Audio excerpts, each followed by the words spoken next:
Hello beautiful people, welcome back to my channel. Today I will be sharing with you my true life story, what it feels like marrying someone from another tribe. I am from Edo State, Benin to be precise. Yes, I am a Benin woman, and I got married to a Yoruba man from Kwara State. And the marriage has been an amazing one. At first, you will feel like, oh, how am I going to cope marrying someone from another tribe, someone you have never known before, someone that you just met 6 months, someone that is, okay, maybe looks like a stranger to you. But for this journey of 15 years, I deeply want to appreciate God for making that choice. As a young lady who graduated from school, even before I graduated, I had different suitors who wanted to marry me, as a young, beautiful lady who wanted to marry me. But were they bad? No, they were not bad, but maybe not what I really wanted for myself.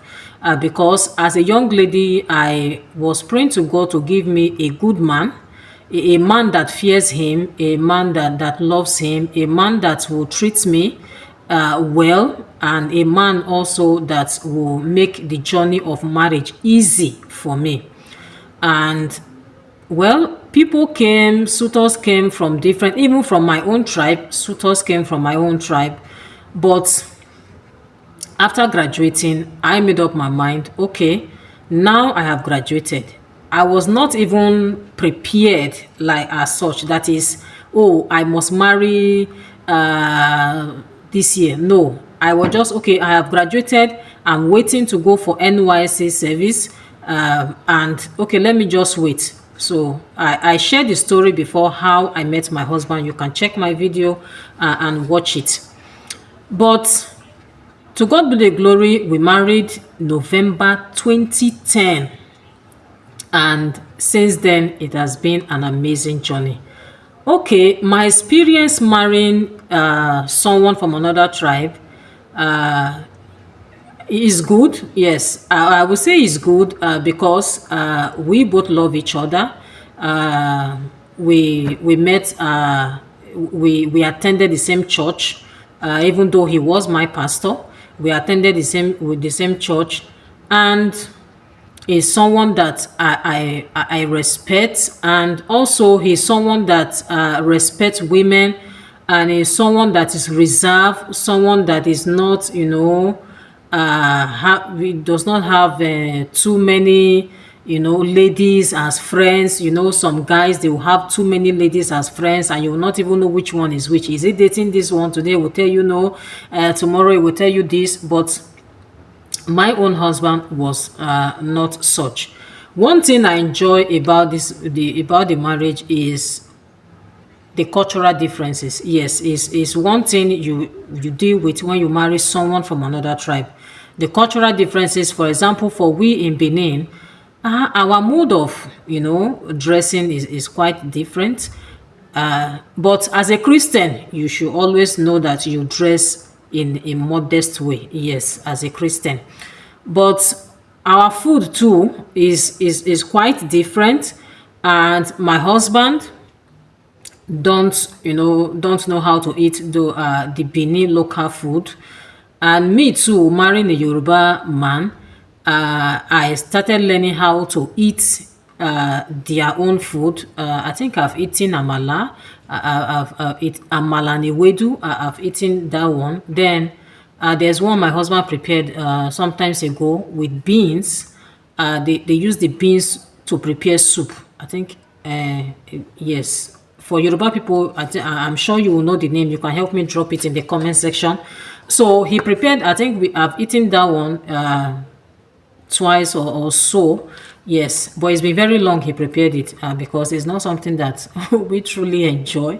We prefer cook the beans, eat it, or use it to do moi moi.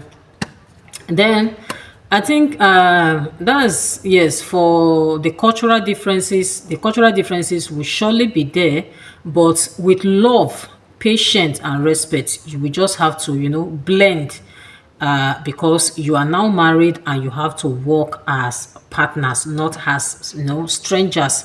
Then for the marriage right, his people, they have to come to my own village for the traditional wedding, because the city where I said we met, my elders in the village said no, they are not coming. Is the one that's supposed to come to the village to come and pay their daughter's bride price. So that was what we did. We got there. I know the traditional wedding, that is the payment of the bride price, will be quite different from the one of the Yorubas. But yes, his people, they followed him, they came, they did everything they asked them to do, and they pay the bride price.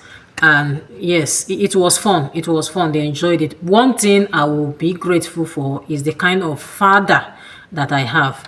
My dad never stressed him. No, he never stressed him. Oh, go and do this, go and do that, go and do. No, he never stressed him. And he too can testify to it. And that was why he loved my dad so much before he passed on.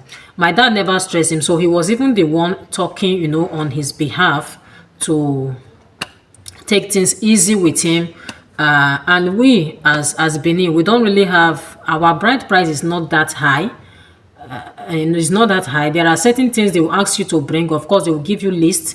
And if you're able to provide those things, the actual money itself, those days, was just 24 naira. 24 naira. So even if you bring millions of naira, they will just remove that 24 naira out of it and give you the rest and ask you, we are not selling our daughter. You use this money, go take care of our daughter. Make sure that our daughter is, well taken care of, and all that. Now, let's come to the challenges. Challenges for me, I will not say I've seen any challenges yet. The only one I can call challenge now, which I don't know if it's challenge, but just help me put it on the comment section, is my children not being able to speak my own language. I know you will say, yes, it's your fault. Why are you not speaking your language to your language to your children? The truth is, I grew up in another state, in Kogi State precisely. My dad and my mom, they speak Benin to us. They from childhood, they have been speaking Benin to us. But the mistake we as children made at that time was that anytime they speak Benin to us, communicate with us, we always respond with English. So growing up, we understand the language very well, but we cannot speak the language very well. So we are just able to speak, small. But later, we started growing, and now my brothers, they can't speak the language because they are very close to Benin. And me too, I'm trying by all means to able to speak my language fluently, fluently. If possible, the way I'm speaking English, I'll be very grateful. So that's one of the challenges for me. My children not be able to speak my language. And though they are trying in that aspect of the Yoruba language, they are trying to speak. Even my mother-in-law, when she came, the last time she came, she was like, please teach these children how to speak Yoruba language. And I was like, yes, mommy, we will do that. We will do that. So we are trying to teach them how to speak the Yoruba language. I think that is that. For me, I thank God. The reason why I thank God is because my husband is not a troublesome person. The marriage has been hitch free. Yes, my husband is very patient with me. Yes, I'm not perfect, he is not perfect, but with love, patience, especially being a Christian, we have been working with one another. As a marriage be void of challenges, there's no marriage that you don't have maybe little quarrel, one or two, but the ability to able to settle those quarrels amicably without calling third party, allowing it to get out of hand. And my husband has, no, he's a good man. I must tell you, he's a good man. There's always beauty in diversity, yes. Don't just close your mind. For young ladies, don't close your mind that, no, I must marry someone from my tribe. If it's not from my tribe, I'm not going to marry. What if you marry that person from your tribe and you don't enjoy the marriage? Yes.